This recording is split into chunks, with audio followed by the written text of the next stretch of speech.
j'ai dit c'est une proposition de loi. C'est une proposition que Tchani a amenée. Mais il y a beaucoup de manœuvres qui se font pour discréditer beaucoup de gens à l'élection présidentielle. Je donne l'exemple.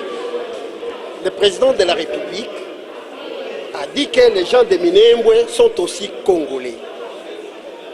Et la population n'accepte pas. Si aujourd'hui, quelqu'un de Minembwe vient postuler comme président de la République, qui va accepter? C'est-à-dire que c'est la loi qui va nous mettre dans des merdes.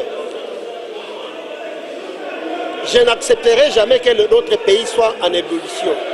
Et nos électeurs qui sont en province ne vont pas accepter que nous, qu'on a choisi venir dans cet hémicycle, voter des lois de cette façon. Ce sont des manœuvres pour retarder les élections. C'est ce que moi je pense. Ce sont des manœuvres dilatoires qui se font partout là. Ils disent qu'il y a plus de 215 députés. Qui est ce député qui a déjà voté? C'est-à-dire, ils disent de n'importe quoi pour frustrer des gens. Moi, je pense que cette loi ne va pas passer. Vous êtes déjà majoritaire? Normalement, je ne devais même pas prendre un mot, mais c'est par respect et par courtoisie du fait que vous êtes en train de faire votre métier. Refuser à répondre à vos préoccupations serait aussi un manque de considération. Raison pour laquelle je dois du respect envers le métier que vous exercez en tant qu'homme des médias. Mais sinon, quant à la proposition de la loi sur la nationalité, cette proposition de loi de la honte, nous ne faisons que fustiger les personnes qui, par l'ivresse du pouvoir ou par ivresse je ne sais de quoi, se sont permis de venir déposer une proposition de loi au moment où le pays, au moment où le peuple a besoin de voir son social s'améliorer. Mais eux viennent encore mettre du feu au pétrole pour qu'à partir de cette loi qu'il y ait de la discrimination, qu'il y ait de la division entre peuples congolais. Raison pour laquelle moi je vous dis que nous sommes contre cette loi. Et je crois que notre bureau de l'Assemblée est déjà averti. Il est déjà averti, notre bureau sait que cette loi n'est pas la bienvenue dans plusieurs provinces du pays. Dans plusieurs provinces, je pèse bien mes mots. C'est pour vous dire que nous allons nous battre jusqu'à la dernière énergie pour que cette loi ne soit pas débattue d'abord au niveau du palais du peuple et qu'elle ne soit pas même votée. Ça, c'est ma position en tant qu'élu de la province du Haut-Katanga, élu de la ville de Likasi. Ma base me demande de ne pas accepter que cette loi ne puisse passer. Mais vous êtes membre. Au niveau de l'Union sacrée, il y a eu des initiateurs, les gens qui ont adhéré dès le début à l'Union sacrée. Mais il y a des gens que nous avons tirés sur base de plusieurs démarches et ils sont venus en dernière minute à l'Union sacrée. Peut-être sans toutefois savoir qu'est-ce que l'Union sacrée avait comme objectif. Et c'est parmi ces gens-là, ce sont ces gens-là qui veulent mettre du sable dans le riz. Vous savez, en Swahili, quand on dit on met du sable dans le riz, c'est-à-dire il n'y a pas, en finalité, donc il n'y aura pas de fête. Vous ne pouvez pas consommer le riz. Ils veulent mettre du feu sur le pétrole.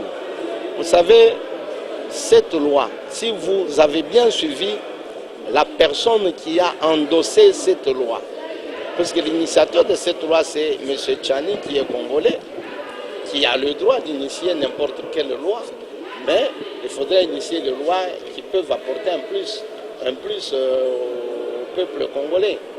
Mais quand vous venez avec une loi, et que vous voulez la proposer, il faudrait tenir compte des conséquences. Vous avez vu le peuple réagir sur base de la loi Sakata Minakou, mais cela doit donner quand même des leçons à plusieurs d'entre nous. Et quand vous venez avec une loi et que vous dites déjà au départ que non, cette loi elle est même acceptée par certains députés de l'ensemble. C'est pour dire quoi? Donc c'est une loi qui vise le leader, notre mentor de l'ensemble pour la République, qui est Moïse Katumbi.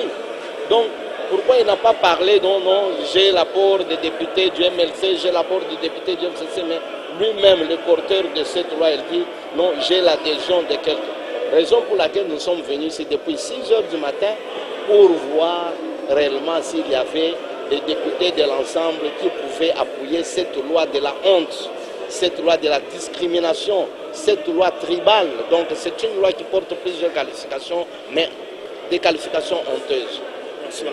6 heures du matin, pour tout vérifier ce qui loi ya Sony, loi o baye ko déposer lelo tozo bengango loi ya Sony, loi moko eza loi moko tribal, loi ya Bokaboni, loi wana elingi kopanza unité ya population congolaise à travers union sacrée.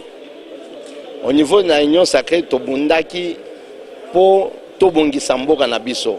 Chef de l'État zaki na moi vision. Mais tozala bato bayaki ko rejoindre biso en dernière minute na union sacrée bandimi komema mokumba ya loi wana. On dirait mobali olingi obala mwasi azala na mokumba ya moto mosusu me ba avertir yo ke zemi wana eza yo te za moto ndenge moninga na biso endosser loi wana.